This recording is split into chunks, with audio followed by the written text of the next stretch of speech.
Good afternoon everyone. I just wanted to document my experiences in buying a Japanese import car for the first time. So this is the car I got.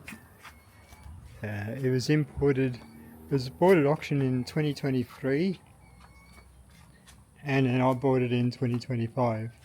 Lexus HS 250H. So it's a 4-cylinder 2.4 litre hybrid. So you might be thinking, why would you get an import? One reason, price. To get a Australian Lexus of this age, which is a 2018, with about 80,000 kilometres on the clock, I would have had to spend upwards of $40,000 for a second-hand car. This car cost me $24,000. And to be honest, I think it's probably in better condition than a second-hand Australian car. Because unlike the yobbos that live here who thrash their cars, the people in Japan seem to take very particular care of their car. Point in case, I mean, this is almost an 8-year-old car and it's still got the original protection stickers on the sills here, so I haven't even bothered taking them off. When you get a Japanese import, one thing I should note that is, don't expect to get a car history or service logs. I have research on this, and even though some cars do get a service history, it's the exception rather than the norm. So when I got mine, I had no service history whatsoever. So the other thing to watch out for when you get a Japanese import is the service books. So it did come with the service books, but as you can see here, they are completely in Japanese. There's no English at all. So I did go to the US and downloaded a manual for the HS that was distributed in the US, which is the 2010 to 2012 model. But I found the car was sufficiently different enough to make it only half useful. So how did I get around this?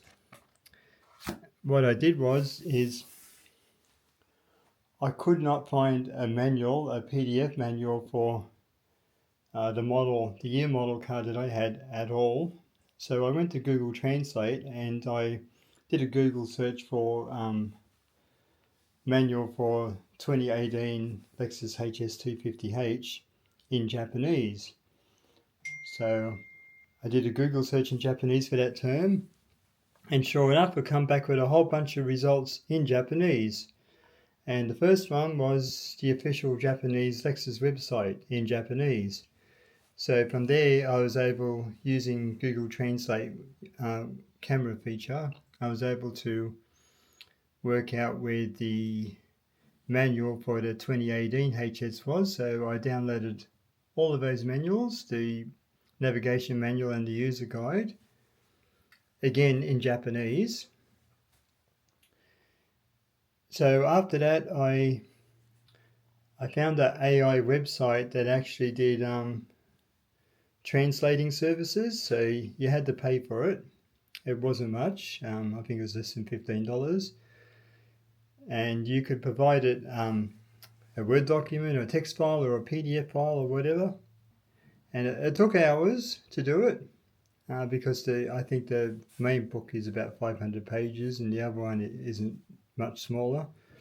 It took hours to do it, but eventually you did it and I downloaded it, and I've now got a full English version of a manual specifically for my model and year, and it translated everything, even the, like the figure instructions and all that. I mean, everything.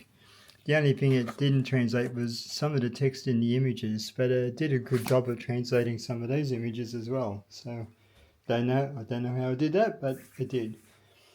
So when I was buying this, I did some research. First thing I did was I went to Lexus and asked them if they would actually service this car, because I definitely was not going to buy something that I couldn't get parts for. So once Lexus worked out that this is basically I think it's a mixture of a Toyota Prius drivetrain mixed with a Camry motor. So it's not exactly a Camry hybrid, it's not exactly a Prius hybrid, so it's a bit of a mixture of both.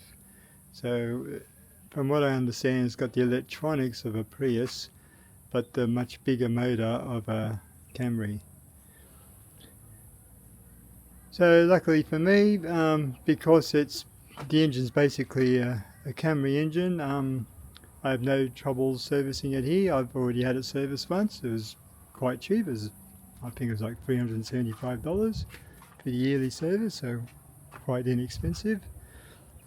Insurance wise, I've had to insure the car with Shannon's because none of the other insurers even know what sort of car this is. So the price is a little bit more. I'm paying $130 a month. I'm insured for $25,000 with free roadside assist and accommodation and a car. So I don't think that's a bad deal for this type of car. So the overall buying experience was not pleasant. So when I got this, I actually went to a website called carvx.jp.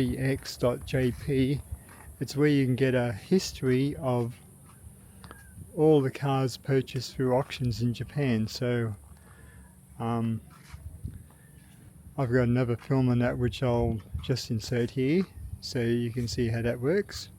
So I bought this car from this place in Brisbane. They got a 5 out of 5 star Google rating. So I figured they would be very reputable. The buying experience, well, the after sales experience was pretty shit, to be honest. I found a number of issues with the car. None of them life-changing, but a lot of them extremely annoying. So I'll go over with the issues I had when I bought the car. Number one issue was, because this is a Japanese car, the infotainment system in it is practically useless. So GPS is not compatible with here. You can't get maps for it.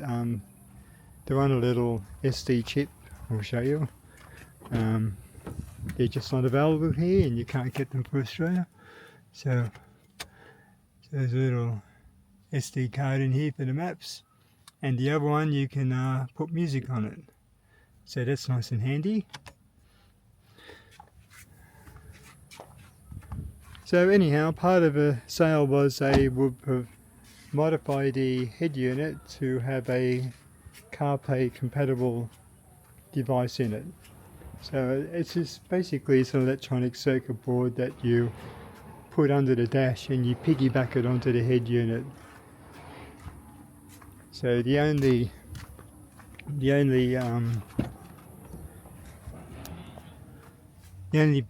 way you can see that something's been done with the car is the lead here. So there's a lead here that goes into the auxiliary port of the car.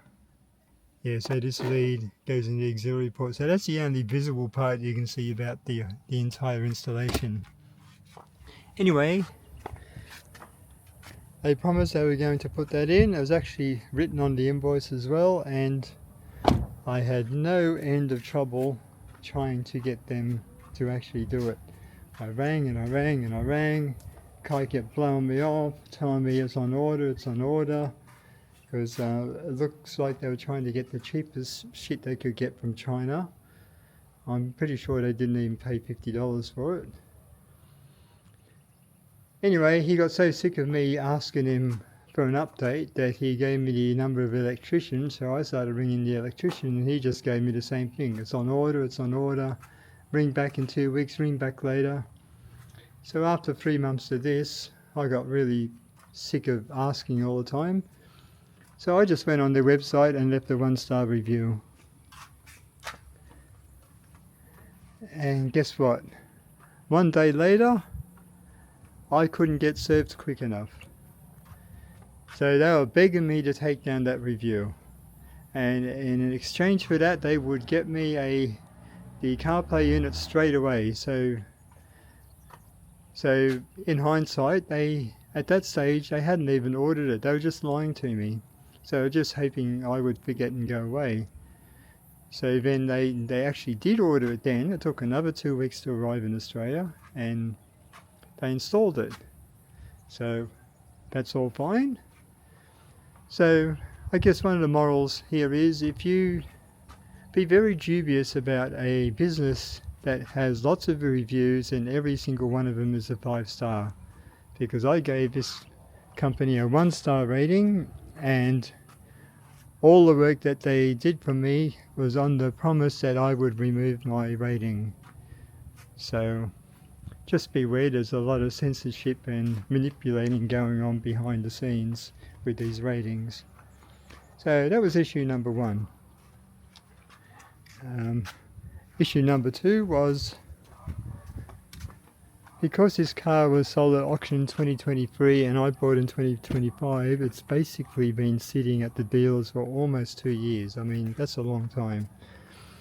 I'm not sure if it sat outside or they also had a big warehouse. I'm not sure if it was inside or outside, or partly inside, partly outside. But anyhow, when I didn't notice it when I bought the car, but when I took it home to serve it for the first time, to wash it for the first time, I noticed that all these channels here completely clogged with dirt. I couldn't even drain anything. It took me quite a while and poking to get everything to drain out. And it's the same with the back here. Same with the boot here.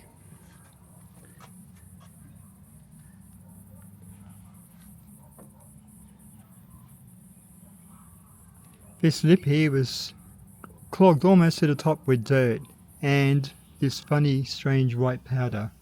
So this white powder came down here and it somehow got underneath all the trunk lining.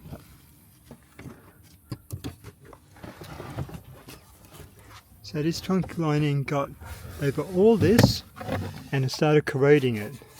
So this here is what it looks like after I've repaired it. So I had to wire brush all this paint off and then put a anti-rust stuff on it, primer, and then I had to go out and I went out and bought a white paint, because this car's in pearl, you just can't buy pearl paint. So it's not really a match, but because you don't see it, I'm not too worried. So I had to go to Lexus, get the whole lining pulled out. I had to pull out all the rubbers. There's ductwork behind here that cools the hybrid battery and all that stuff. So, and then I had to buy these extended cotton buds, like really long ones, to get this powder out from underneath a hybrid battery as well without touching it. So apparently this chemical, I think, was a iron sulfate fertilizer. What it did was, the minute you wet it, it would turn brown and have this really strong rust smell. And anyhow, it corroded all the paint. So the dealer failed to notice this, and I guess I did too. I was too excited to get the car, so I only noticed when I cleaned it for the first time, which makes you wonder what sort of a detailer do they have there who can't notice any of this stuff, right? So that was the next issue. Another issue was all this paint felt like sandpaper, because it had been out in the sun, I guess, for a couple of years. It was really heavily oxidized.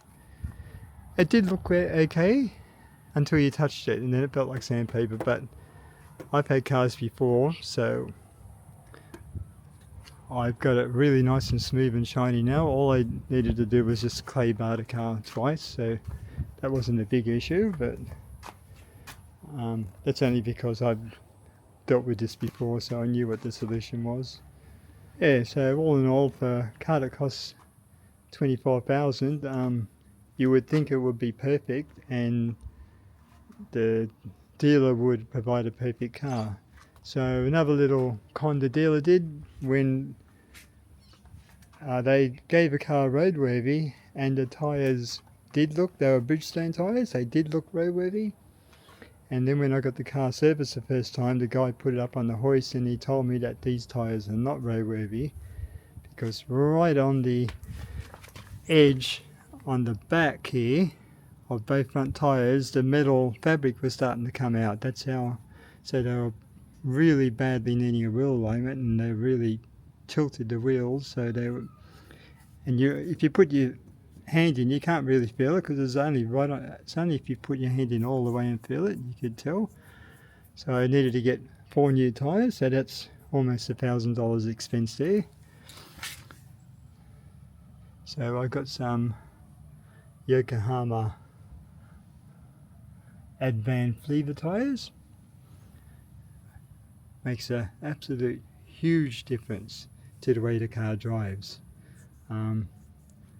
Before I upgraded the tyres, this car was quite noisy, had a lot of road noise, didn't handle that great. But now it's super quiet. It's as quiet as my old Lexus GS, so it's that good. Cornering is good too. Yep, so I'm very pleased with the tyres. So that was another expense I had to do. And the last expense, I think I've got the car nailed now, was the battery. So I've just put the proper OEM battery in for it, which is a Panasonic. So these generally last, they told me, about 10 to 14 years. So now that I've changed it, I'll probably never ever look at it again if I keep the car that long. So what was in there before is they had some cheap battery in there, and this car has a like the side of a battery here, probably doesn't show it in the picture here, but the side of this battery, there's actually a hole, and in the back of the car here there's a vent. I'll see if I can pull it out and show you.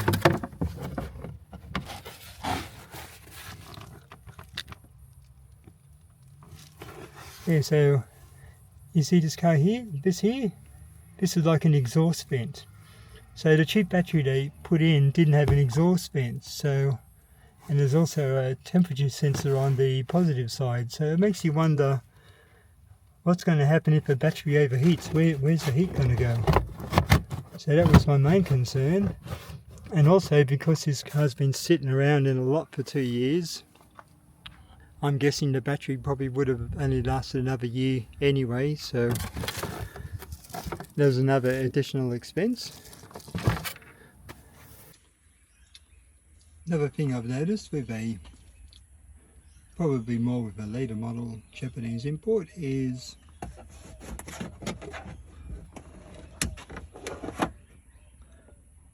no spare tyre. Instead they give you this electronic air pump in Japanese, and some sort of a sealant pump also in Japanese. Another cool thing about the HS is it comes with, apart from the 2 regular key fobs, it comes with some credit card thing, which you can also use to lock and unlock the door. Let's have a look at the inside.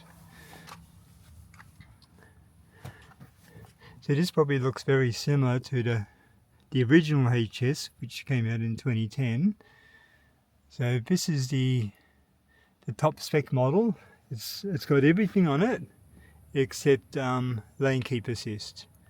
So it's got heads up display, it's got radar cruise control, rear window windscreen. It's got all the parking sensors on it, front and rear, camera front and rear, photochromatic mirrors. heated and cooled seats. You can run it in pure EV mode as well. So this newer model apparently has the main differences, apart from the grille, it actually has improvements to the internal combustion engine to get better fuel economy. And that has turned out to be true. I get some really good fuel economy with this car. I just recently drove down towards the Gold Coast and I got about 4.6 litres per 100 kilometre fuel economy, which is about 21.6 kilometres per litre. So it gets really good fuel economy. Pretty basic really. Looks like new. I mean, it really does look like new. So this car's got about 88,000 kilometres now. All the fluids look like new. It's got semi-aniline leather seats.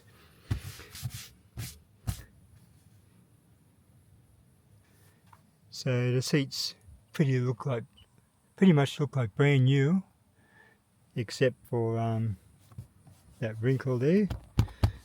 No big deal. So one thing with the Apple CarPlay, I've played around with Google Maps and also Apple Maps, and I found on Reddit someone suggested a navigation program called Waze, and that is far better than the other two apps. So not only is the display better, the destination's far more accurate, because I found with Apple Maps on a number of occasions it sort of took me to the right destination, but it was like 100 or 200 meters off,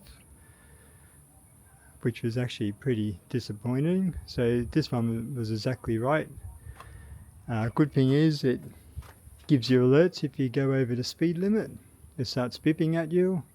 It'll tell you where all the radars are. It'll tell you where there's speed cameras, if there's traffic incidents and all that sort of stuff. So I mean, perfect for me, because I don't want to be looking at the screen. I want to just listen to announcements while I'm driving. So now that I've got the car up to spec, I'm very pleased with the end result. So I've got a very nice car for a fraction of the price of buying a local version of the car. I did have to put a bit of elbow grease in myself to get it to this stage, and a lot of running around and research and all that sort of stuff. But I think it's worth it in the end. So let me know what you think, and let me know if you're planning on doing that process yourself. Maybe next time I might actually buy it myself, because I can see from the auction sites that you can get some of these cars extremely cheap. And when you do buy a car, make sure you pay better attention to what I did, because when I bought it I was paying much more attention to how it drove rather than dirt in the bonnet sills and all that type of stuff. And another thing that showed me that this car is well looked after is there is not a single bit of gravel rash or curb rash anywhere on any of the wheels. And this car originally came from central Japan, so it didn't come from the city, it was up in the mountains.